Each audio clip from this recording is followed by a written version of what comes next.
दर्शकों, जन्म कुंडली आप अपनी खोलिए और देखिए कि चंद्रमा आपके कहाँ बैठे हुए हैं।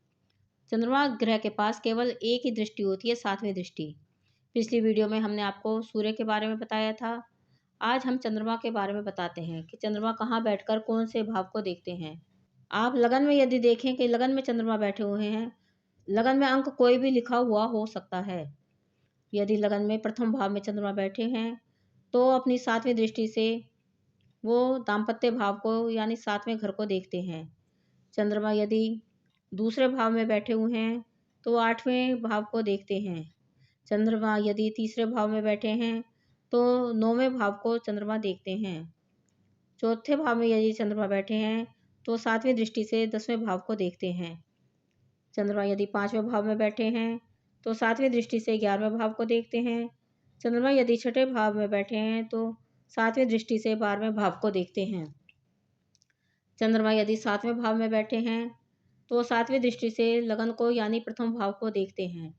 चंद्रमा यदि 8वें भाव में बैठे हुए हैं तो दूसरे भाव को देखते हैं। चंद्रमा यदि 9वें भाव में बैठे हुए हैं तो 7वीं दृष्टि से तीसरे भाव को देखते हैं। चंद्रमा यदि 10वें भाव में बैठे हुए हैं तो 7वीं दृष्टि से चौथे भाव को देखते हैं।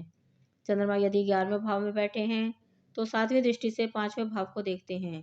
चंद्रमा यदि 12वें भाव में बैठे हुए हैं तो 7वीं दृष्टि से छठे भाव को देखते हैं। प्रथम भाव से हम अपने बारे में शारीरिक बनावट के बारे में अपने बारे में ज्ञात करते हैं। दूसरे भाव से हम धन कुटुंब आदि के बारे में बात करते हैं। तीसरे भाव से हम छोटे भाई बहनों पराक्रम के बारे में बात करते हैं। चौथा भाव माता का सुख सुविधा का भवन भूमि वाहन का घर होता है। इससे हम इन बातों के बारे में पता करते हैं। 5वें भाव से हम विद्या बुद्धि संतान के बारे में पता करते हैं। छठे भाव से हम रोग ऋण शत्रु के बारे में पता करते हैं। 7वें भाव से दाम्पत्य के बारे में पता चलता है। 8वां भाव मृत्यु भाव है, इससे मृत्यु के बारे में पता कर सकते हैं। पुरातन आदि के बारे में भी जान सकते हैं। 9वें भाव से हम धर्म के पिता के बारे में बात करते हैं। 10वां भाव कर्म का है, बिजनेस का है, नौकरी का है, व्यापार का है।